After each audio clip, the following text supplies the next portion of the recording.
Seja muito bem-vindo ao canal EBD. Sim, senhor, o canal que é exclusivo para a escola bíblica dominical. Na lição em que nós estamos estudando sobre o Deus que governa o mundo e cuida da família, chegamos à lição de número 9, a conspiração de Amã contra os judeus. Depois da resistência de Mardoqueu na lição de número 8, agora nós estudaremos o levante de Amã, não só apenas contra Mardoqueu em uma disputa pessoal, porque ele não se prostrava diante da autoridade deste grande príncipe da Pérsia, mas também enfatizaremos a parte mais importante, e que aqui vem um conselho meu para os professores da escola bíblica dominical, é mostrarmos a origem do antissemitismo moderno e também, se possível, explicar o que é sionismo e mostrar que, acima de todos os acontecimentos contra a nação de Israel, há um plano de Deus para que o nome do Senhor seja glorificado também neste povo tão desprezado ao longo da história. Te convido para ficar conosco até o final e também entrar no nosso grupo no WhatsApp que se encontra aqui nos comentários fixado. Você está no canal EBD Sim Senhor, o canal que é 100% nordestino, paraibano e campinense. A batalha contra o povo de Deus, ela é espiritual. A própria Bíblia deixa bem claro que nós seremos odiados de todos. Os nossos inimigos serão o da nossa própria casa, que se levantarão contra nós. O Senhor Jesus Cristo, em Lucas 22, 36, diz aos seus apóstolos para vender o que tem e comprar espadas, para que as escrituras se cumpram que com os malfeitores fui achado, foi tomado. A nação de Israel sempre esteve cercado de inimigos e a Bíblia explica qual o propósito de Deus deixar Israel, ainda no período dos juízes, estar completamente cercado de inimigos, semelhante aos dias de hoje. Nos 4 últimos versículos do capítulo 2 de Juízes e nos 4 primeiros versículos do capítulo 3, a explicação é para que Israel saiba que sempre tem que estar preparado para a guerra e para Deus provar a Israel se Israel seria fiel a Deus ou não. Deus usa os inimigos como disciplina. Isso é muito vasto nas Sagradas Escrituras. Em Mateus 5:11, o texto diz, o próprio Senhor Jesus, no Sermão da Montanha, bem-aventurados sois vós, quando vos injuriarem e perseguirem, e mentindo disserem todo o mal contra vós por minha causa. Exultai e alegrai-vos neste dia, porque é grande o vosso galardão nos céus, porque assim também perseguiram os profetas que foram antes de vós. Então, a história ela se repete. Todo aquele que teme a Deus vive uma batalha espiritual, que Paulo ele nos dá a orientação para se revestir das armaduras de Deus, para quando chegar o dia mau, possais estar inabaláveis. A luta não é contra carne e sangue, ou seja, pessoas. A luta é espiritual.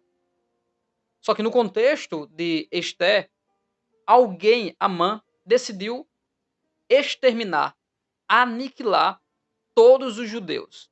Foi a conspiração de Amã, o conluio de Amã, a maquinação de Amã, a trama de Amã. Uma palavra bem interessante é a palavra sabotagem. A palavra sabotagem ela vem da época da Revolução Industrial, quando funcionários não satisfeitos com o trabalho ou com seus empregadores pegavam a bota da farda do trabalho e lançavam dentro da máquina a fim de quebrar a máquina. Por isso que veio o termo sabotagem. O próprio Amã, intentando contra o povo que vivia na sua terra, agora vai sabotar a sua própria exaltação, porque não por trás, mas por cima de tudo isso, existe um Deus que trabalha por caminhos que a princípio nós não entendemos, mas depois nós percebemos o tamanho do livramento que Deus iria dar a Israel, porque o Israel que está na Pérsia é um Israel acomodado na nação estrangeira e os poucos que foram para Jerusalém também estão acomodados. Não querem construir a casa de Deus e são exortados por Ageu a construir a casa do Senhor. E ele diz: por isso que vocês plantam muito e colhem pouco, porque vocês estão construindo suas casas e deixando a casa do Senhor por último. Essa lição vem nos exortar a entender que Deus trabalha por meio das disciplinas, das tribulações da nossa vida, e quando nós saímos da sua presença, Deus permite que tristezas, segundo Deus, que produzem o arrependimento, nos tragam de volta para a sua presença. É isso que também encontramos em 2 Crônicas, capítulo 7, versículo 13, quando Deus diz: "E quando eu enviar os meus 4 maus juízos, a saber, a fome, a peste, as nocivas alimares e etc., e se o meu povo que se chama pelo meu nome", ou seja, Deus castigando a nação de Israel, para que ela se humilhe e busque ao Senhor. Deus usa Jeremias e diz que na angústia de madrugada eles me buscarão. Então isso é muito amplo nas Sagradas Escrituras, Deus tratando com o seu povo desta maneira. Nessa lição nós temos que explicar esse ódio de Amã, a tristeza dos judeus, de Esté, de Mardoqueu, e entender um pouco sobre o antissemitismo. Em uma análise rápida da leitura bíblica em classe, porque o foco é enfatizarmos o tópico de número 3. No período do calendário judaico de Nissan e de Adar, entre fevereiro e março, meio de fevereiro e meio de março, aconteceu que se lançou sorte perante Amã, e Amã disse ao rei Assuero que existia entre o povo persa um outro povo que não obedece às leis medo persa. São um povo de leis diferentes. Veja que o próprio Amã, com sua linguagem, e agora estando, como o texto diz, em sorte diante do rei, estando bem exaltado, estando no momento dele, tudo aquilo que ele deseja, propõe e pede ao rei, o rei assim se faça e manda colocar mais o anel de soberano sobre o Amã, que o anel significa simplesmente o indicador de autoridade e liderança. O anel ou aliança tem vários significados, mas a origem dele é egípcio, segundo alguns estudiosos. Então Amã, quando recebe o anel do rei, o rei está dizendo tudo aquilo que você fizer. O anel, ele tinha uma marca de selo. Então o anel servia para selar o documento com o nome do rei, ou seja, ele tem agora o encargo e anda com o nome do rei. Nós que vivemos no reino de Deus, nós carregamos o nome do Senhor. E por isso que não podemos usá-lo em vão, mas exaltarmos em tudo aquilo que nós venhamos a fazer. E a proposta de Amã é que mate. E ainda ele fará com que mais ou menos um terço do tesouro da Pérsia seja acrescentado no tesouro do rei, que o rei ainda disse que pode ficar com esse tesouro aí para você. A Bíblia Sagrada, no versículo 10 do capítulo 3 de Esté, chama Amã de adversário dos judeus. Então temos, biblicamente falando, o principal tipo do anticristo, que é o Amã. E na história não há outro senão o Adolf Hitler. E no versículo 11, disse o rei Amã: essa prata te é dada, como também este povo, para fazer deles o que bem parecer aos seus olhos. Quando eu leio isso, eu me lembro simplesmente da cinza dos judeus sendo queimados nos fornos lá de Auschwitz, na Alemanha. O que Deus permitiu que acontecesse, mas o propósito de Deus é muito maior e o nome do Senhor será glorificado em Israel. Após isso, no capítulo 4, o povo se humilhou com um pano de saco, juntamente com Mardoqueu, com cinza e com um grande clamor, o qual o Mardoqueu fez saber a Esté a situação, e ela também se doeu muito por causa da tristeza do seu primo pai, e decidiu enviar vestes para que ele saísse de sua humilhação e do seu cilício, porém Mardoqueu não quis, porque o objetivo era convencer Esté para que ela falasse com o rei para que houvesse livramento. E ela percebeu também que já faz mais de 30 dias que o rei não a convida para estar na presença dele e que não há garantia de que ela possa sair viva dali. E ela explica que se o cetro não for direcionado de forma favorável, ela pode ser morta até na presença dele. Mas ele insiste em um texto que nós podemos entender como uma profecia de que se não é para ti ou para isso que tu estás aqui, Deus vai levantar outra pessoa. Ou seja, será que Deus não colocou você nesta posição de rainha para nos livrar como intercessora? E ela foi convencida, pediu oração, pediu jejum, enquanto ela, suas moças, eunucos, todos jejuavam só para o momento dela entrar na presença do rei. Esse é o contexto. Conspiração, morte para todos os judeus e uma judia chamada Radassa, do nome persa Esté ou Estrela, está lá no meio para servir de veículo de Deus para que o nome do Senhor seja glorificado.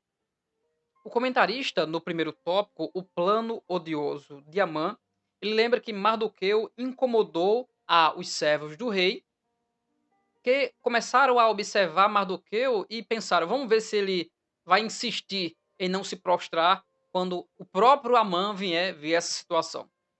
Então havia agora uma inquietação por Mardoqueu, uma conspiração dos seus pares que trabalhavam com ele, que estavam próximos, para ver se ele iria se sustentar nisso tudo aí. E o comentarista fala sobre exercer a autoridade com serenidade, com tranquilidade, com moderação, porque aquele que exerce abuso de autoridade, ele cai. Todo aquele que se ensoberbece pela sua posição, o seu fim é a ruína e a vergonha. A história se repete.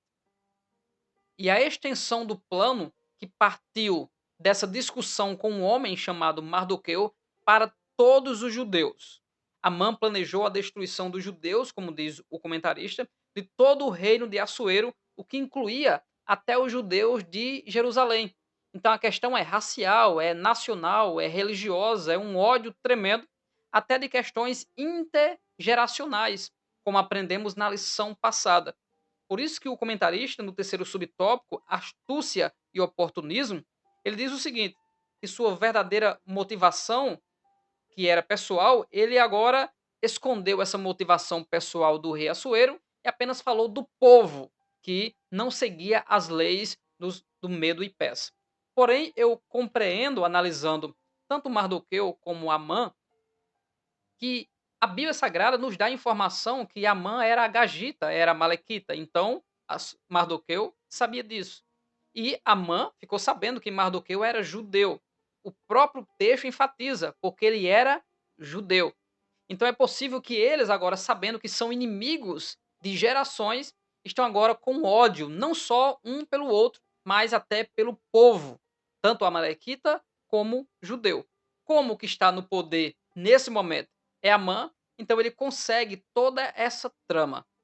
O comentarista ainda diz que nesse episódio, Assuero mostrou-se facilmente manipulável. Amã soube apelar para o seu ego. Liderar requer prudência, sabedoria, para identificar desavenças e que são disfarçadas de motivações aparentemente nobres. As pessoas que tratam umas às outras com elogios, levantando o ego de quem tem autoridade para exercer o mal, falando mal umas das outras, as pequenas conspirações que existem também no meio do povo de Deus.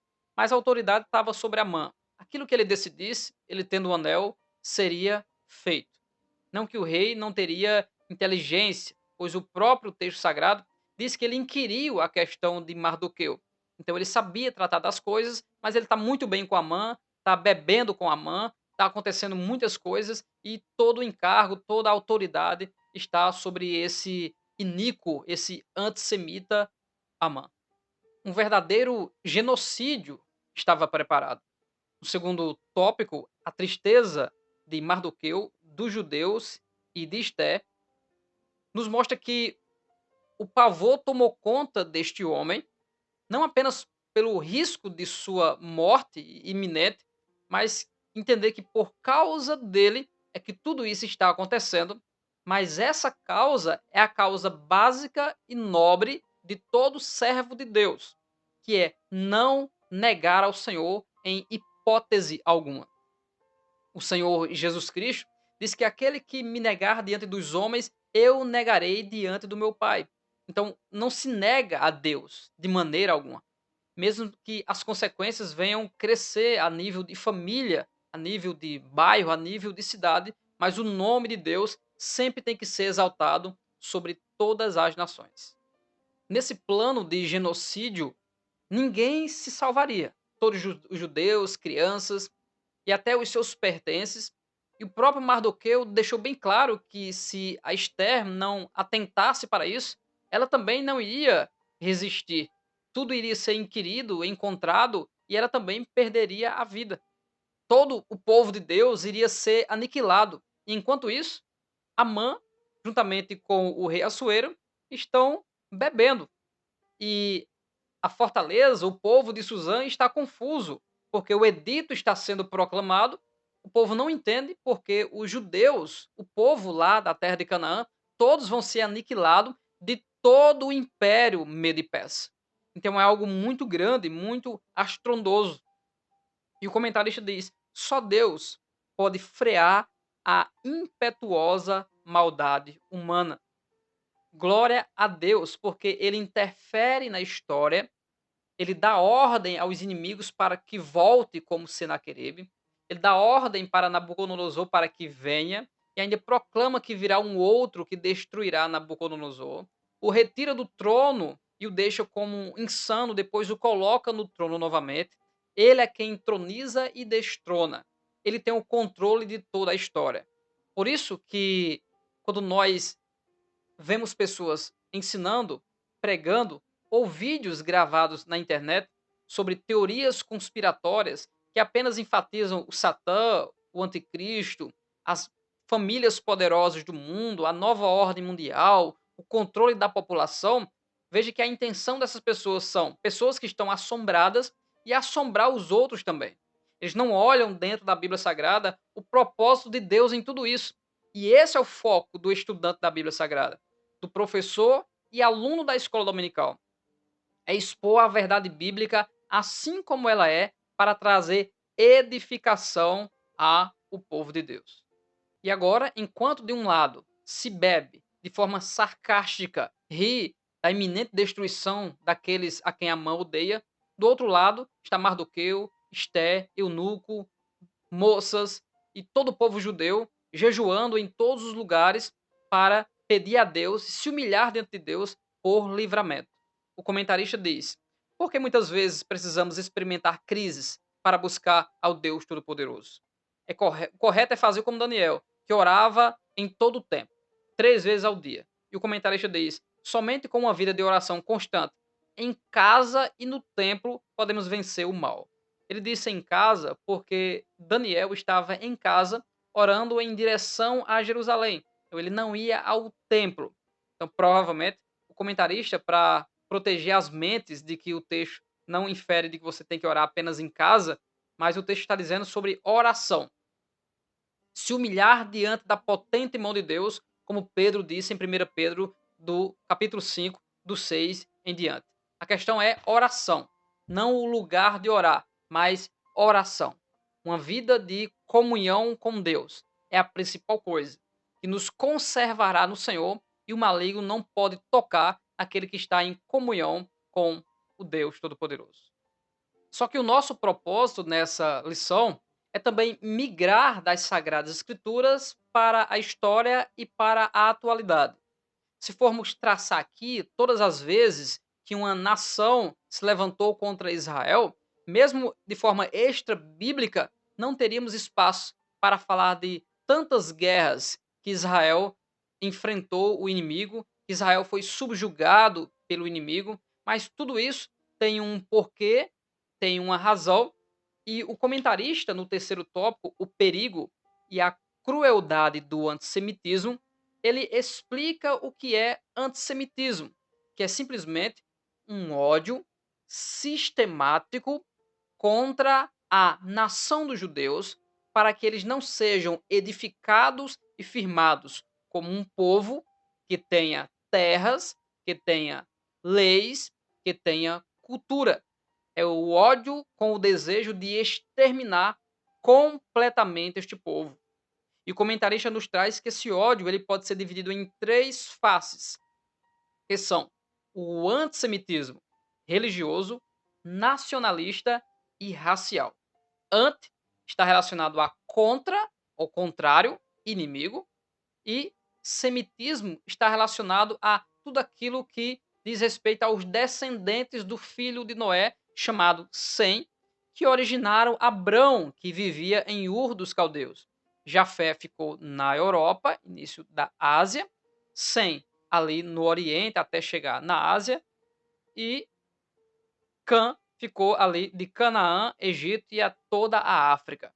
Os três filhos de Noé, agora, mais uma vez, encheram a terra e o povo de Abraão está dentro deste grupo dos semitas. Por isso que aqueles que têm ódio contra os hebreus, judeus e israelitas, eles são antissemitas, anti-judeus, anti-hebreus, anti-israelitas. São povos e nações que têm o intuito de fazer com que Israel seja culpado de muitos males, não só a um nível regional, mas até um nível mundial. E o desejo de eliminar a nação de Israel, nós sabemos que é contra a palavra e contra o Deus da palavra.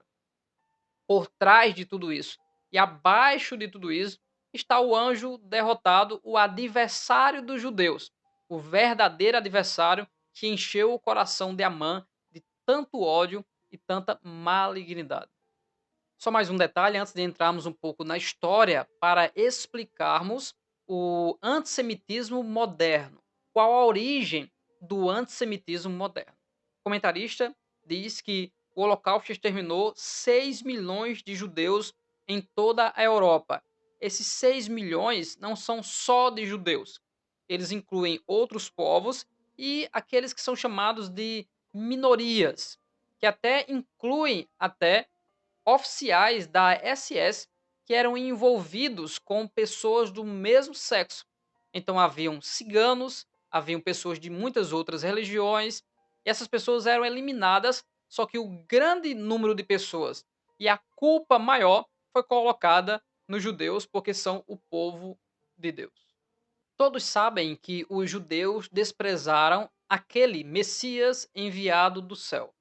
No próprio capítulo 23 de Mateus, dos versículos 36 a 38, mostra esse desprezo e que Deus iria deixar a casa dos judeus deserta. É por isso que a introdução de Mateus 24, Jesus Cristo diz que não ficará aqui pedra sobre pedra, que aconteceria em 70 depois de Cristo, quando o general Tito iria profanar e matar milhares de judeus e ainda oferecendo animal que o povo judeu não tem costume de oferecer diante do altar de Deus, que seria um porco.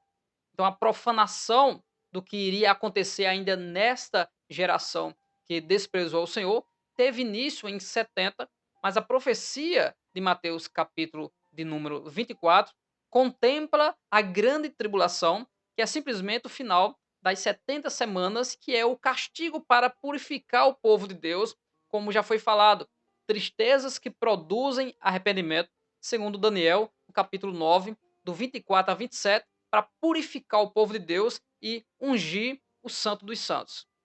Quando nós chegamos no quarto século, a igreja acreditava que o judaísmo agora foi substituído pela igreja do Senhor. E por isso houve um desprezo dos judeus por eles não compreenderem a epístola aos romanos. O que Paulo explica no capítulo 9, 10 e 11, a queda dos judeus, o desprezo de Deus por causa disso, mas isso em parte até que os gentios entrem e quando tudo estiver completo na obra dos gentios, o Senhor salvará o seu povo. Mas como a revelação ela é progressiva, a igreja não conseguia compreender isso de maneira alguma. Não conseguia compreender que o movimento do trabalhar de Deus para com Israel não é centrípeta, é centrífuga. O movimento que a máquina de lavar faz lança as roupas para a parede da máquina. Esse movimento ele é centrífuga. Inicia a salvação dos judeus, João capítulo 4, Atos capítulo de número 2, o Espírito Santo desce e o evangelho é pregado a toda criatura. A Bíblia Sagrada já deixava isso bem claro, Gênesis 12, em Abraão serão benditas todas as nações da terra. Em Isaías 49, o judeu Isaías e profeta, não compreendendo isso, Deus fala com ele. Ele está triste em Isaías 49. Aí o Senhor diz: Eu não te dei apenas para salvar Israel, para resgatar os desterrados. Também te dei para a luz dos gentios, que é profecia para Cristo, que cumpre cabalmente isso na evangelização. Ele primeiro ministra na sinagoga e depois ministra aos romanos, aos gentios em geral. Da mesma maneira também Paulo, ele combate os judeus todo sábado na sinagoga, mas depois ele percebe que ele foi chamado como doutor dos gentios e prega para todos. Olha a amplitude que a igreja demorou muito para compreender isso. Mas quando surgiu esse antissemitismo moderno que nós compreendemos nos dias de hoje? O secularismo da Europa e a independência agora do homem que valoriza mais as coisas humanas, o racionalismo, a ciência, as artes, o retorno da cultura grega, as insurreições contra a Igreja Romana, a independência dos estados e agora até o início do protestantismo posteriormente, fez com que aparentemente os judeus permanecessem agora em paz, porque a Igreja Romana, que culpou os judeus pela morte do Senhor Jesus Cristo, nas cruzadas mataram milhões e milhões de judeus, agora parece que está tudo em paz, porque mais uma onda do antissemitismo ela foi aplacada, ela foi diminuída. Porém, como nos judeus está a bênção de Deus, que aonde eles pisam prosperam, a prosperidade dos empresários judeus começou a alimentar um sentimento de ódio lá na Europa, e aí começou todo aquele contexto, pano de fundo para o nazismo. E foi nesse contexto que também surgiu um movimento chamado sionista. E sionista vem de Sião. Então agora é um movimento pró-Israel. Como Deus precisa de uma pessoa e de poucas pessoas para fazer coisas grandes, as coisas começam pequenas. Como, por exemplo, um jornalista austro-húngaro do Jornal de Paris, chamado Theodor Herzl, ele começou a contribuir para o estabelecimento do Estado de Israel. De que maneira? Ministrando, pregando, divulgando, colocando nos jornais de que há uma necessidade, de que Israel precise de um local, de uma terra para se viver. Esse movimento sionista é a resposta já da ação de Deus com todo esse sofrimento, não só na Europa, mas que já veio da Idade Média, da Idade das Trevas. O povo judeu sofrendo e agora aparentemente iria estar em paz, mas por causa da sua prosperidade, que será uma das acusações do nazismo de Adolf Hitler, os judeus tentarão eles, os inimigos, exterminar toda a nação judaica. Esse movimento sionista é uma ação de Deus na história para que suas promessas aconteçam. Então você, meu amado professor de escola bíblica dominical, precisará nesse momento ler Ezequiel 36, do 16 até o 28, e também Ezequiel 38, do 14 ao 19, para compreender que Deus olha para a nação de Israel espalhada nas nações e diz: Vocês me traíram, eu espalhei vocês nas nações, mas por amor ao meu próprio nome eu vou juntar vocês novamente, vou trazer de vocês de volta para a sua terra e vou fazer vocês prosperar de novo. Quando eu juntar vocês na terra de vocês, aí entra agora Ezequiel 38, pula a visão de Ezequiel 37, porque aqui está explicando ela. Eu vou trazer todos os inimigos contra vocês para que o meu nome seja glorificado neles, que me verão defender vocês, que vocês sejam castigados por eles para se arrependerem e voltarem para mim. E aí onde entra Zacarias capítulo 12, capítulo 13, onde entra a volta do Senhor Jesus, o período da grande tribulação. Deus está no controle de tudo. O ódio que as nações têm pela nação de Israel é a permissão e o trabalhar de Deus para que nessa angústia, nessa tribulação e nesse sofrimento, Deus venha exaltar a nação de Israel. Como compreender essas coisas? É o trabalhar de Deus. E no individual, Deus faz conosco da mesma maneira. Da mesma maneira. Lembra de Paulo e o espinho na carne? Lembra de Jesus depois de ser batizado e o Espírito descer sobre ele? Ele foi sob Satanás, manietado pelo diabo, e agora o poder de Deus aperfeiçoado no Cristo, na unção do Messias, foi fazer os milagres. Enquanto Paulo também, cheio do poder para fazer a obra de Deus. E agora, para se cumprir a visão de Ezequiel 37, de que um exército se pôs de pé em extremo, e o Espírito foi soprado sobre eles, Israel vai ter que receber a graça do Senhor Jesus que eles negaram, e que, como castigo, vão receber o anticristo. Mas, segundo Zacarias 12:10, o Espírito de graça e de súplicas virão sobre eles, e eles irão se humilhar para a salvação vossa. Bíblia e história, nós podemos compreender tudo o que acontece e que o nome do Senhor seja glorificado, para que as teorias conspiratórias não venham tirar e abalar a fé de alguns.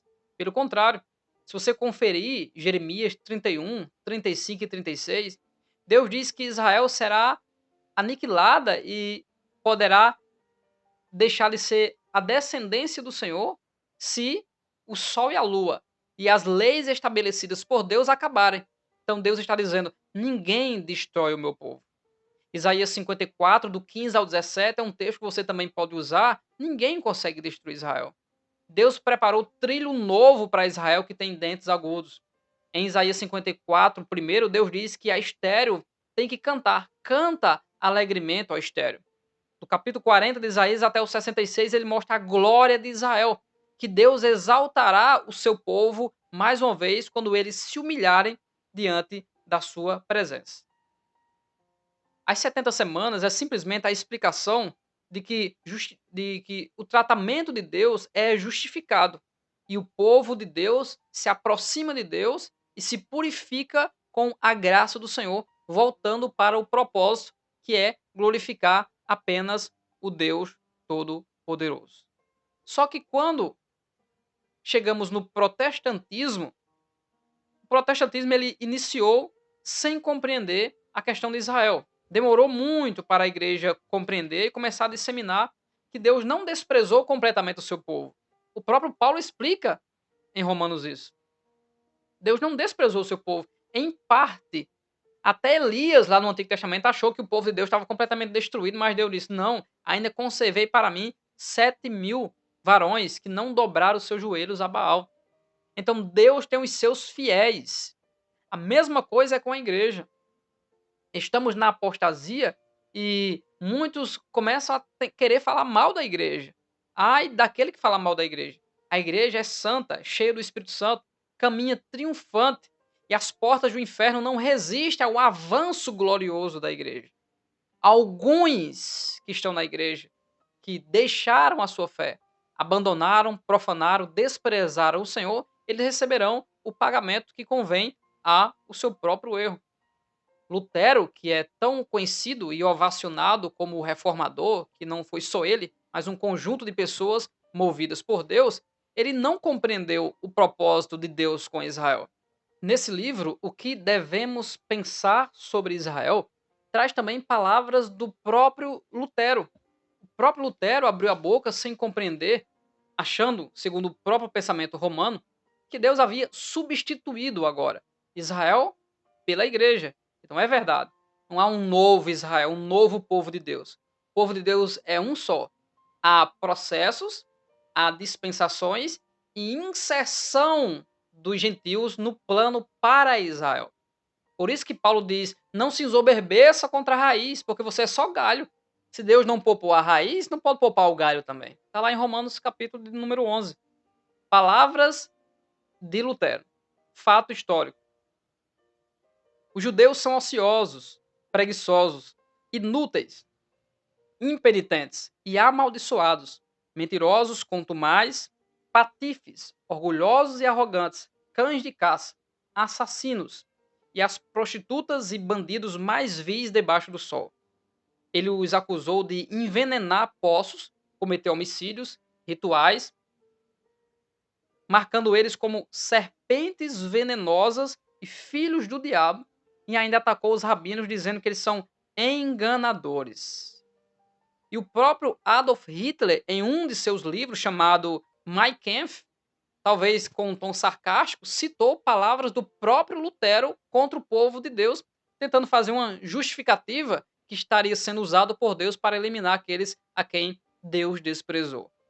Deus escreve certo por linhas certas, justo por linhas retas. Ele é o Deus Todo-Poderoso. Os erros estão sempre nos homens e nos anjos que caíram, mas Deus sempre será santo e poderoso.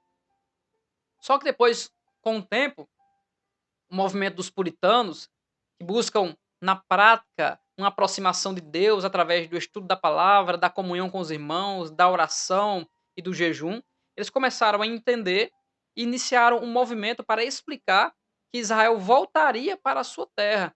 Eles compreenderam as profecias bíblicas de Isaías, de Ezequiel e etc., de Zacarias, que o Senhor Deus ainda tem uma grande obra com este povo, porque este é o povo eleito e primeiro chamado pelo Senhor.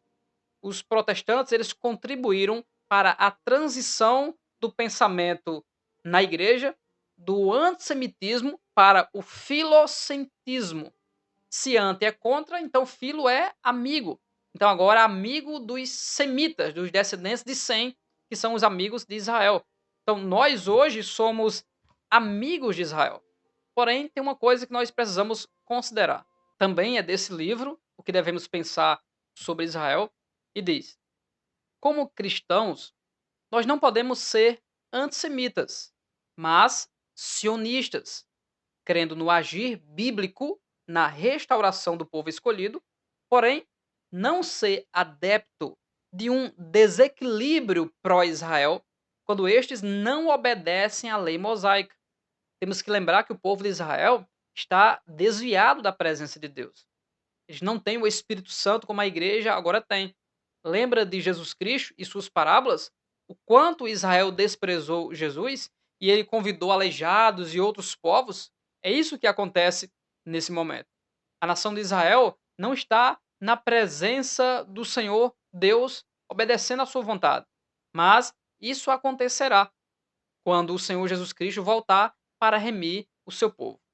O próprio Cristo diz: os primeiros serão os últimos, e os últimos serão os primeiros. Considerando o contexto, o povo eleito, na consumação para o juízo, será o último, final da grande tribulação, aparecimento de Jesus. Os últimos gentios, chamados depois de Israel, serão os primeiros antes desse período que não é para gentio, é apenas o final das 70 semanas, a última delas para Israel, para que eles se convertam. Como Deus é glorioso.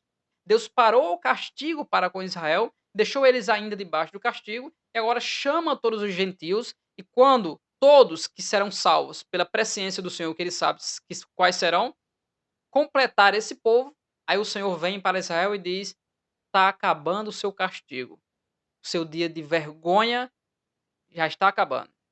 É por isso que Isaías diz: preparai o caminho ao Senhor, endireitai no ermo vereda nosso Deus. Todo vale será exaltado e todo monte será abatido. Consolai o meu povo, bradai-lhe que sua servidão já é acabada e que Israel já recebeu em dobro da mão do Senhor por todos os seus pecados. Deus anunciando através de Isaías a glória de Israel. E isso vai se cumprir porque Deus ele é fiel. E o início do antissemitismo moderno se deu na Europa, naquele período em que culminou no Holocausto, algo terrível. Só que, recentemente, como o comentarista nos lembra, agora em 2023, houve a entrada de inimigos de Israel, de Gaza, para dentro dos territórios de Israel e morreram mais de 1.000 pessoas e mais de 200 foram levadas cativas, onde Israel empreendeu agora uma guerra contra esse grupo terrorista Hamas e muitos líderes inimigos do povo de Israel já foram mortos pelo exército de Israel. E eu quero lembrar aqui a você a história. Hugo Chávez amaldiçoou Israel pelas suas entranhas e morreu com câncer nas entranhas. Recentemente, um palestrante, que eu não tenho o nome dele aqui comigo, ele, em suas últimas palavras, ele disse que Alá iria aniquilar Israel e quando ele acabou de falar isso, ele caiu morto. Além do próprio líder lá do Irã, cujo helicóptero teve um acidente e ele morreu. Aqui no Brasil, houve um aumento de 100% no antissemitismo. Há 6 casos de antissemitismo por dia. A nação de Israel, que aqui no Brasil tem uma grande comunidade, que sempre viveu de forma não só pacata, mas em produzir e fazer o Brasil crescer, agora sofre e registra denúncias e boletins de ocorrência pelo sofrimento que agora aumentou muito. Lembremos que uma presidenta assinou um papel contra Israel e o Brasil veio à desgraça econômica em muitas outras áreas. Depois entrou um outro presidente que era a favor de Israel e assinou o documento a favor de Israel. Era até amigo do próprio chanceler, o Benjamin Netanyahu, e o Brasil teve uma prosperidade e um crescimento muito grande. E o nosso atual governo também não só é contra Israel, mas já condenou Israel, dizendo que o próprio Hamas, o grupo terrorista, eles são agora vítimas desse truculento Israel, segundo as palavras dos nossos líderes aqui da nossa nação. E por que tudo isso acontece? Porque está escrito: amaldiçoarei os que te amaldiçoarem, e abençoarei os que te abençoarem. A palavra, ela tem que se cumprir. É por isso que o Salmo, ele nos exorta que nós precisamos orar pela paz de Jerusalém, orar por Israel, orar pelo povo de Deus, para que eles se voltem para Deus, porque a aliança está de pé, mas consideramos um processo e que Deus é fiel para cumprir a sua palavra. Paulo, falando sobre isso, ele termina com um hino em Romanos 11, 33 a 36. E o final do hino diz que porque dele e por ele e para ele são todas as coisas. Deus é poderoso, que em meio a toda essa história de tanta morte, tanta tristeza, tanta ameaça, tanto ódio, não só no tempo bíblico de Amã, que nós continuaremos a história em outras aulas, mas também no mundo todo contra o povo de Deus. Por quê? Porque eles são de Deus. Assim como a igreja, que agora é os olhos de Deus para os gentios, é o povo de Deus. Um único povo. Mas nós que somos pré-tribulacionistas acreditamos que a qualquer momento o Messias de Israel, o Messias do mundo, o Cristo ungido, voltará para buscar o seu povo e cumprir-se-á a palavra de Romanos 11, quando vier o libertador para Israel e todo o Israel será salvo. Satã não irá impedir, o dragão não irá impedir, o anticristo não irá impedir, as nações não irão impedir. O Deus Todo-Poderoso derramará o seu cálice sobre o mundo e o nome dele vai ser exaltado para todo sempre e toda língua confessará que Jesus Cristo é o Senhor. Precisamos explicar isso no domingo pela manhã aos nossos irmãos. E assim o nome do Senhor será glorificado. Poderíamos ficar muito tempo falando sobre isso, porque esse assunto é simplesmente cheio de glória, magnífico, esplêndido. Mas, a semana que vem, na lição de número 10, nós iremos estudar sobre o plano de livramento e o papel de Esté em todo esse plano para livrar o povo de Israel.